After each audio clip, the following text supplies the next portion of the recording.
I was the co-founder and CTO of Yammer. I left in January, decided to leave in September because I wanted to start looking at the K-12 education space, understand what was happening, trying to, not because I believed I had a bunch of answers, but because I understood the importance.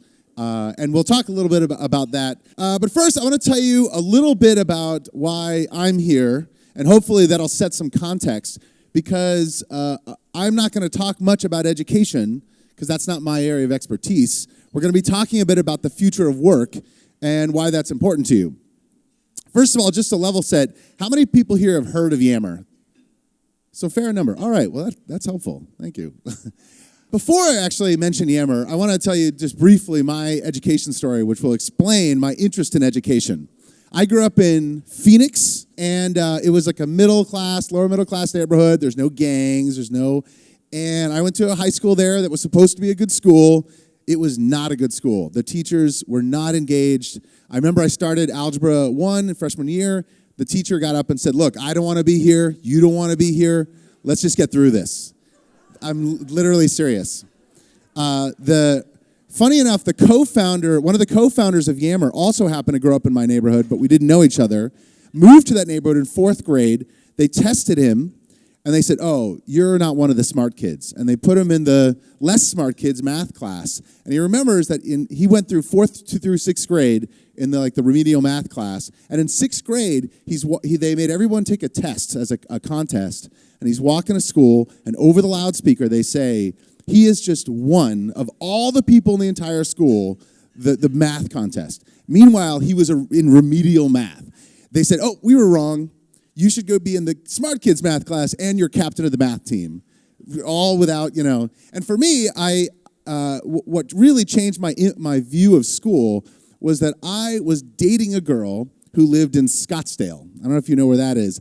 It's a little more upper class, and she went to a public school there.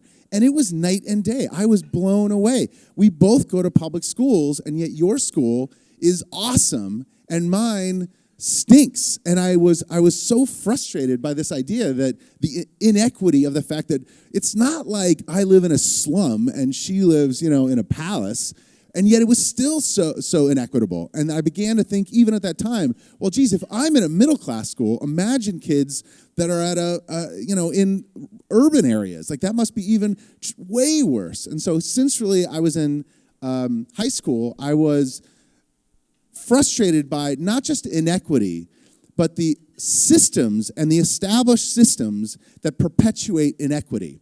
And so that's how I ended up, again, sort of moving back in education. But really quickly, to level set why I'm here beyond that is, so Yammer starts 7.5 years ago with the idea that we were going to take social communication, which was brand new in the consumer space, and bring it into the enterprise. We didn't even know exactly what that meant when we started it. We just sort of said, well, this seems like a big deal. This seems like it's changing the way people learn and communicate, and it's inevitable. It's going to move into organizations.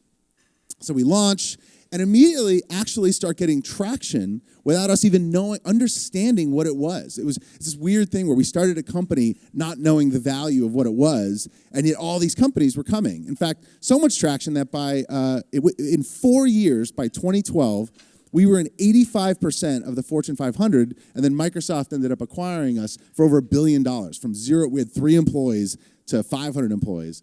And what we learned during this time that is relevant today is that Yammer was actually just a tiny little sliver, a piece of a larger movement that was happening that was really around the future of work. What we were seeing was that companies, organizations, not just companies, because sometimes they were schools, government organizations, were really struggling.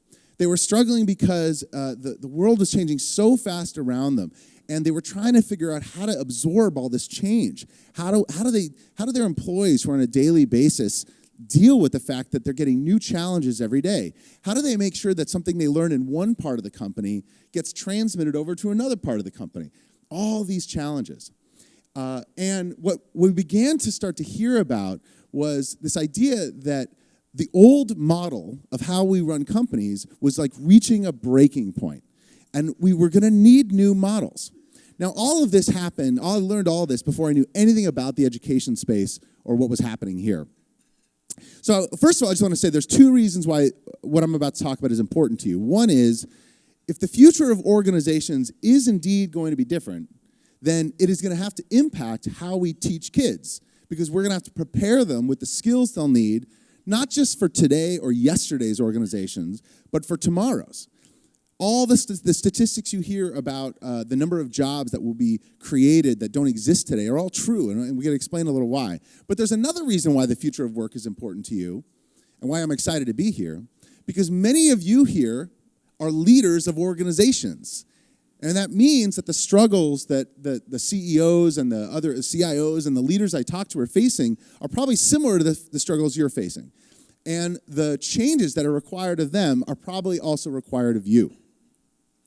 So the first thing that happened back in September, October, which isn't that long ago, I decided I really want to dig into education. And I was completely blown away and surprised.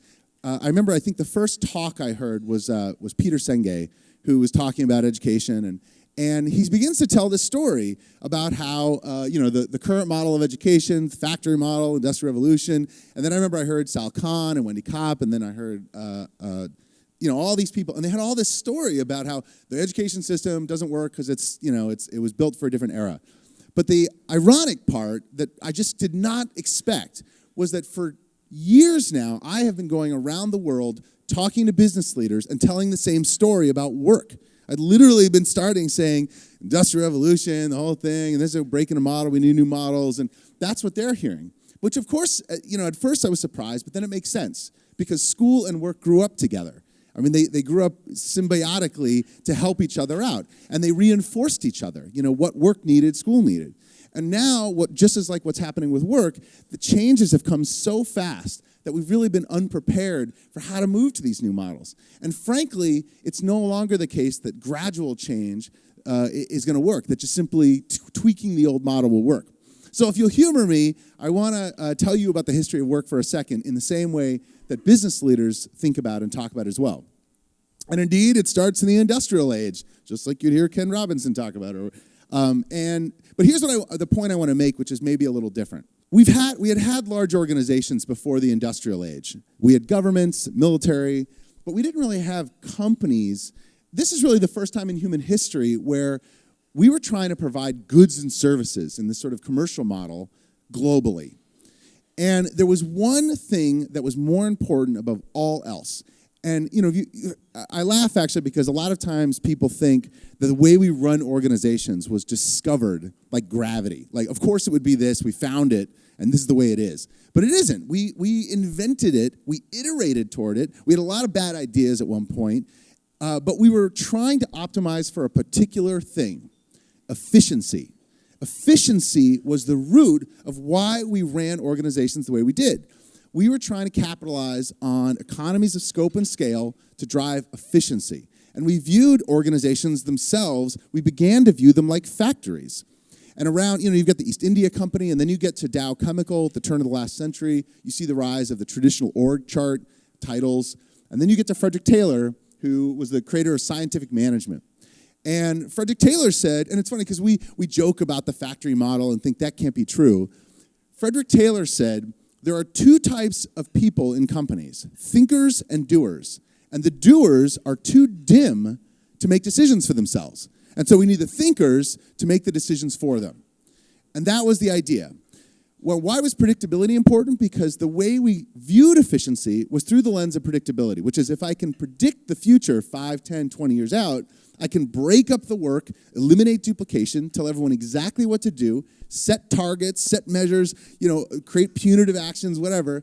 And then as long as everyone executes perfectly in this Rube Goldberg machine I've created, then everything's going to work and we're going to make a bunch of money. And indeed, that worked. We built these huge organizations on the basis of economy of scale and scope, efficiency and predictability.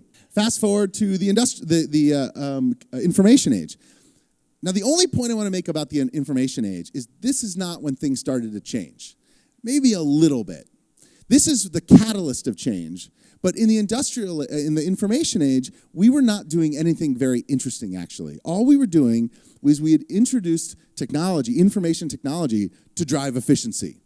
We were taking the old model and just being way better at it with technology. And I'll give you a chart that Gartner, or some statistics that Gartner worked on. There are two types of work Gartner has been tracking for a while: routine and non-routine work. Routine work does not require creativity or judgment. Non-routine work does. Again, go back to Frederick Taylor, 1900. It was all routine work. There was a tiny sliver of thinker work. The rest was doer work. Well, around the beginning of the information age, we begin to see an uptick in the amount of non-routine work. Why? We were using technology to just automate things. We were just taking the low-hanging fruit, automating them, driving efficiency. We weren't doing anything interesting. But if you look, something interesting happened, and I realize there's no numbers, this isn't specific, but something interesting happened just in the last 10 years where we've seen a dramatic rise in non-routine work. I mean, precipitous rise. Something really different and big happened. Fast forward to today. Now, I would argue the thing that happened is as important to human history as the invention of the printing press, and I'll explain why. The thing that happened in the last 10 or so years is that the whole world formed a single giant network where everybody became connected, where the cost to produce or consume information dropped to zero, where anybody can find anybody else who happens to share their ideas, which they can organize with, where whether you use Facebook or Twitter or not, you learned about Nepal, about the Boston bombing, about all these things because of those channels. Where when the Boston bombing happened, there were people from around the world that organized on Reddit to scour photos to try to find the bombers themselves. The whole world formed a giant network. And this explains perhaps what's been one of the most vexing questions about why we're struggling so much today.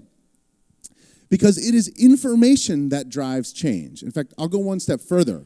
Learning is the catalyst of change. When you or I learn a new piece of information, it literally changes us. When we learn about a new product, we have new expectations. When we learn about a new people, it changes our expectations of the world. And I don't know if you can put yourself back at this time, but I grew up in the 80s, and where we had some technology, obviously. But I was thinking back about my life as a child in the 80s, and there wasn't a lot of new information. There was news, which is highly filtered. There's only 30 minutes. There's only a couple channels. There's magazines. You just didn't encounter new information that much. There was history. I went to school to learn about the past.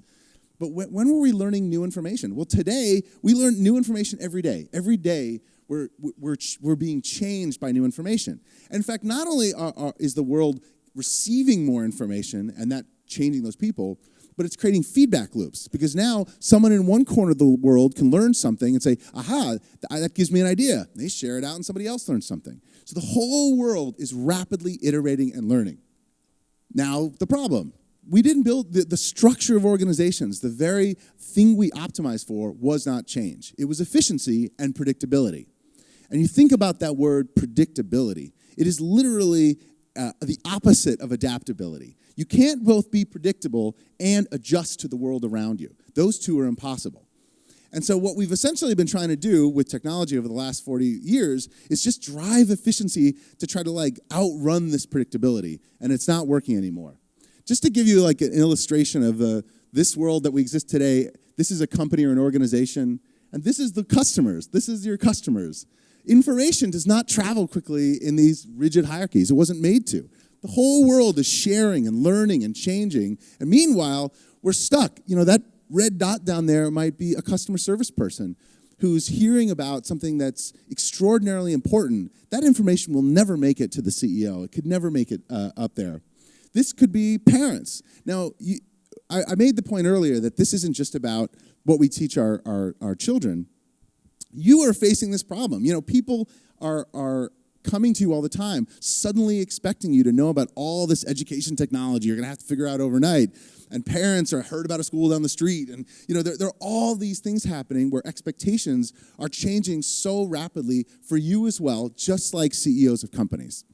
Because the world is learning, and you're not necessarily in an organization that was designed to learn and respond. And so what have organizations done to try to deal with this? Deloitte does this shift index where they track productivity and performance. Companies have essentially taken and decided to just push employees. They've pushed them, and you probably feel this as well. And it's worked in that productivity has been on the rise for 40 years now. America's one of the hardest working countries in the world. We work more hours, we're more productive, and yet return on assets, which is a key measure of performance, has been declining that entire time. We're working harder and harder at everything, whether you're a teacher or a principal, but we're getting less and less return.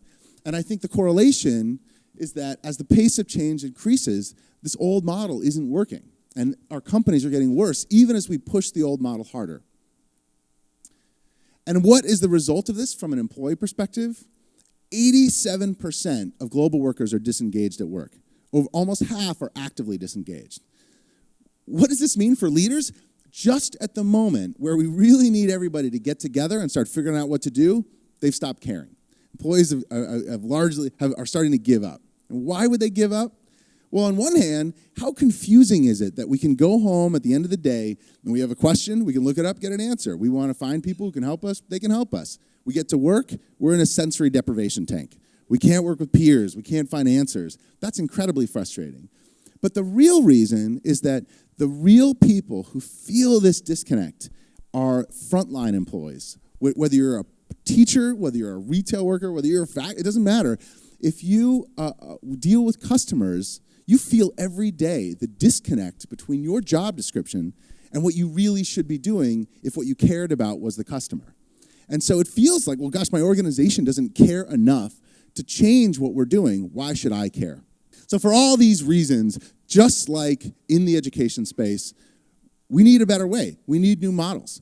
And it's funny because, again, I was so surprised the parallels in the enterprise space, we'll say, in companies and organizations. We're talking about new models.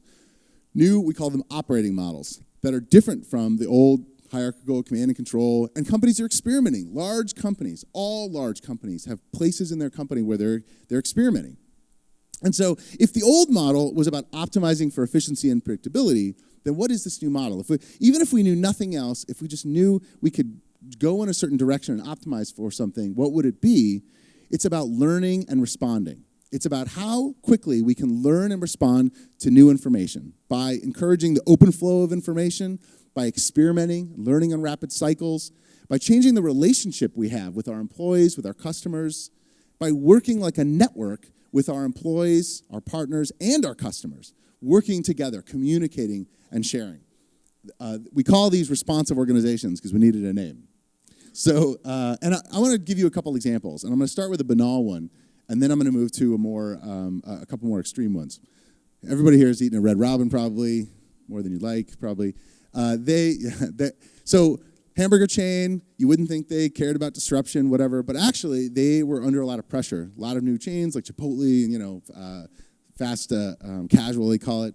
So what's interesting about a hamburger chain, just like any other company, it's like a hierarchical organization with division of labor. There's a group that does market research to figure out what new food items to create. That takes forever. And then there's a design group that designs it. So when they used to change the menu, it would take 18 months.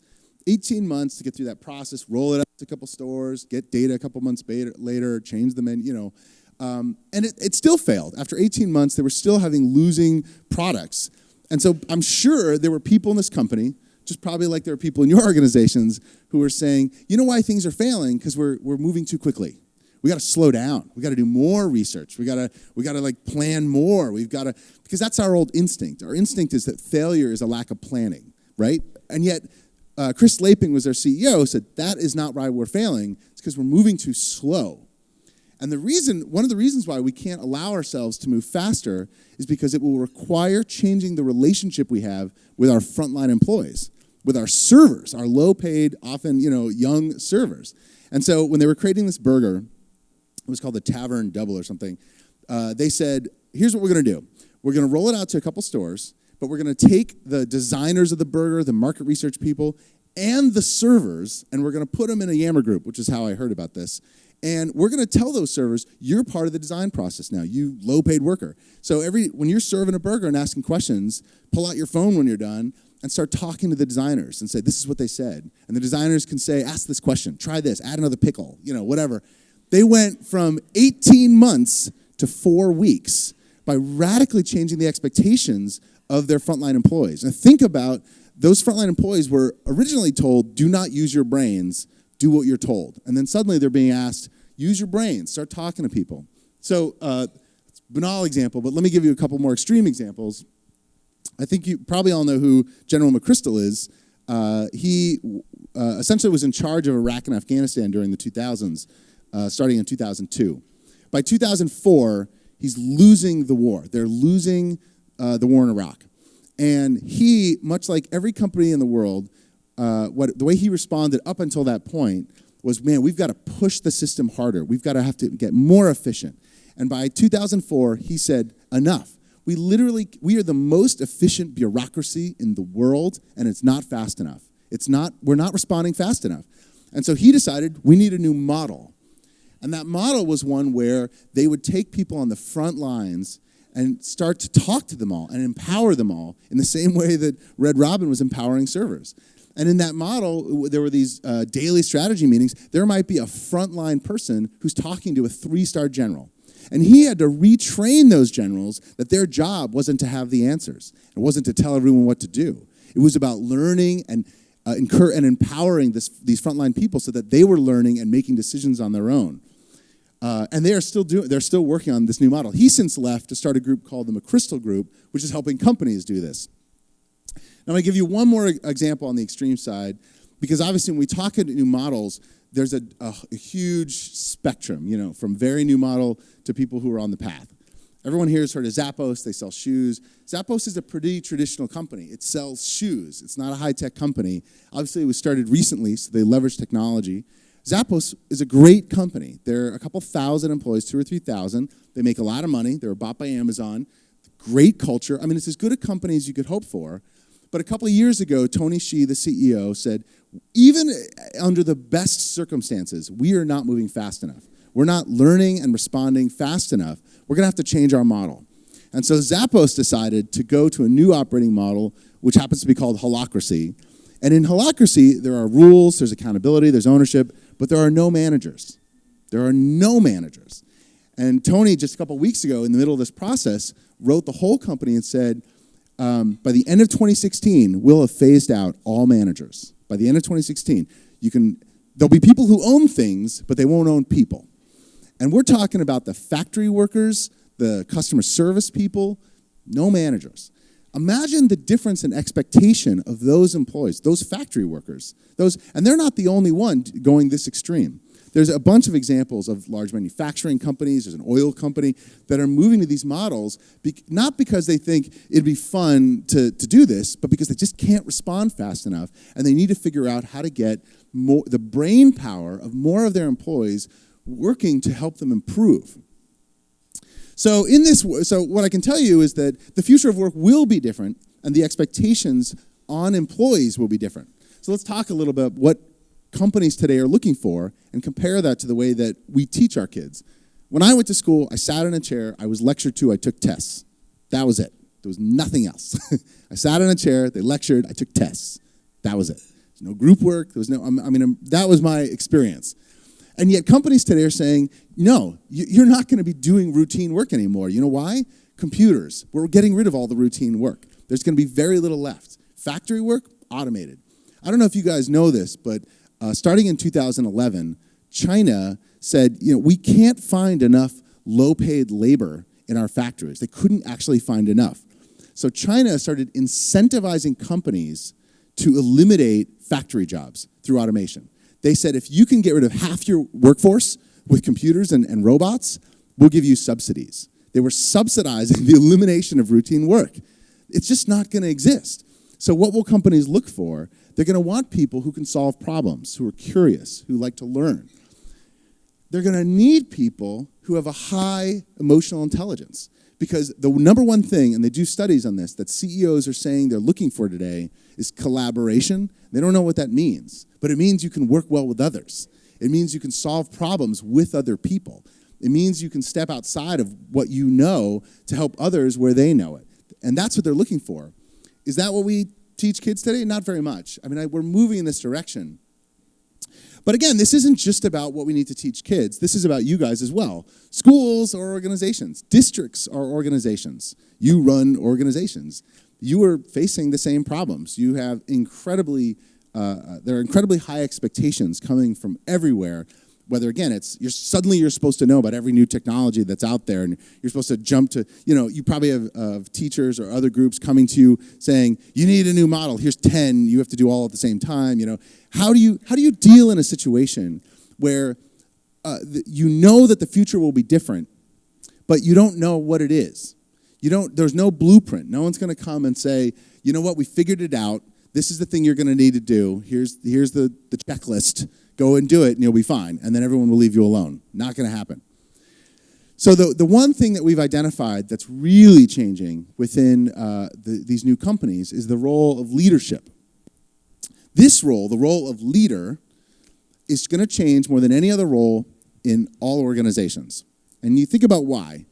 Again, the old model was about efficiency and predictability. And in that world, the role of a manager was to take a part of a plan and execute it with maximum efficiency and predictability.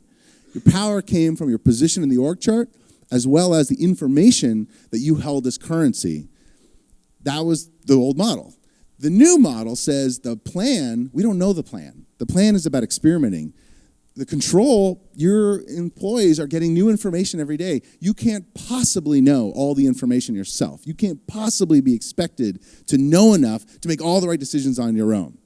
So this role is changing so dramatically. I want to tell you the story about David Thodey. He's the CEO of Telstra. He just left, actually, a couple weeks ago, I heard. And compare this to sort of what you're going to have to go through. Telstra is a large telecommunications company in Australia, I think 30 or 40,000 employees. They were a government-run telecommunications company. They were a monopoly. And you imagine the old model, command and control, hierarchy, it worked great in that environment. There's no competition. There's no change. Employees are incredibly disempowered. They don't really care. No one's asking for their opinion. Nothing's going to change. It's incredibly efficient. It's only about efficiency, and it probably wasn't that good at that. Suddenly, the government decides we're going to privatize. We're going to take this company that never had competition and throw it into a globally competitive market. And David Thodey, as the CEO, he realized a couple things. One, they're going to have to change the way they worked. They were going to have to change the way they market, deal with customers, the way their model. They were going to have to change the way they communicated, the technology they used. He realized all those things. And this is maybe the most important thing. If you take nothing away, this is the most important thing.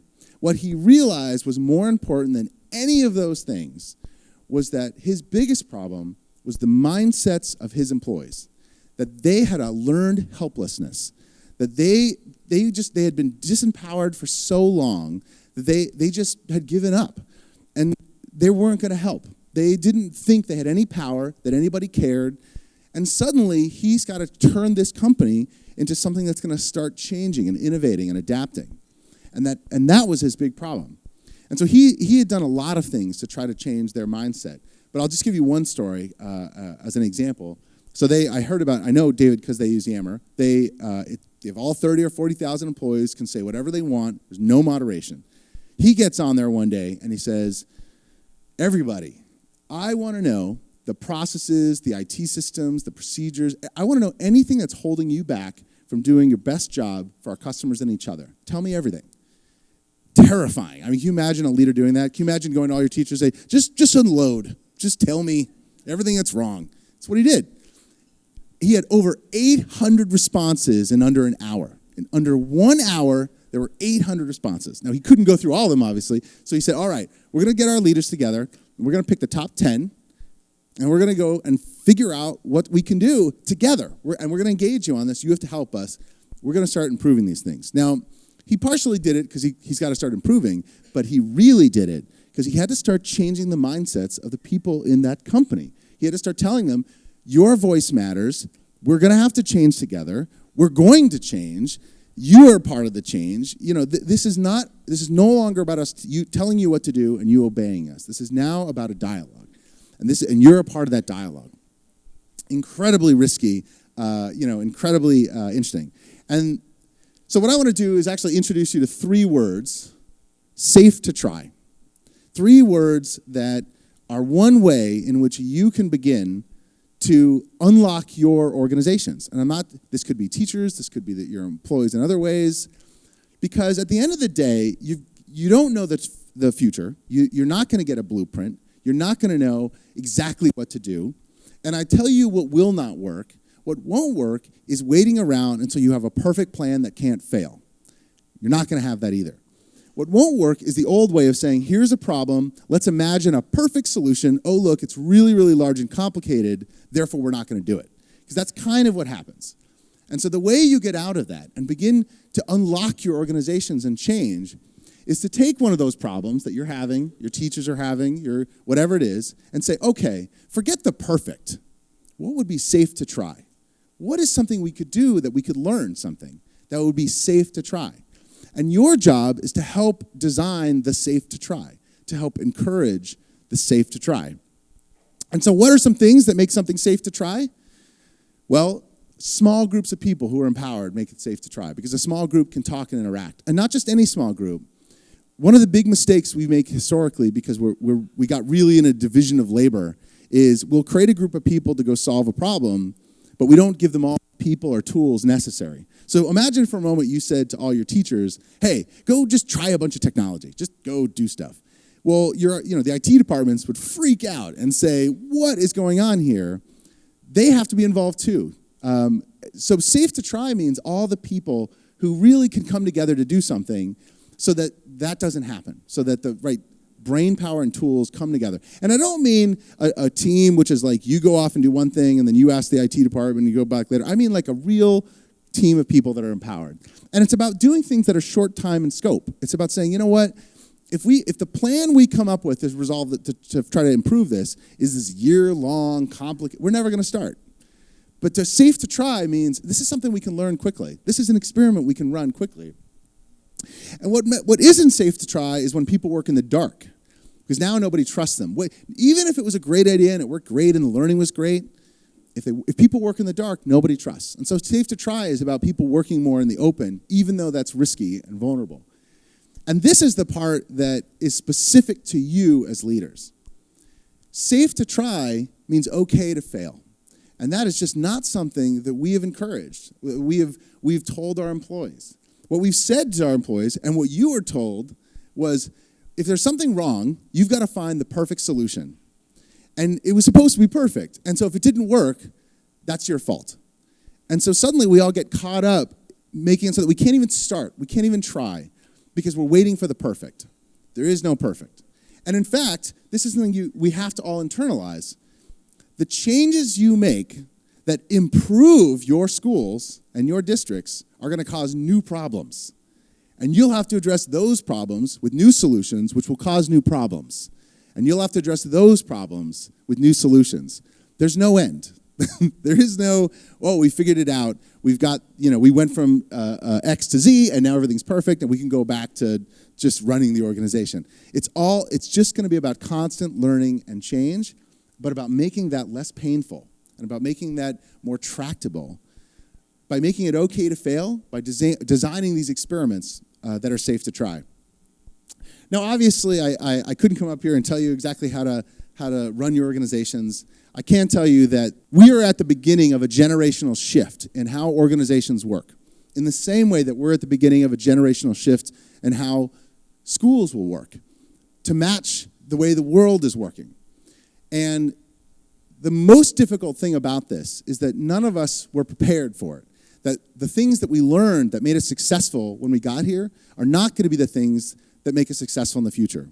We're not going to be able to get there with the big plan that's perfect.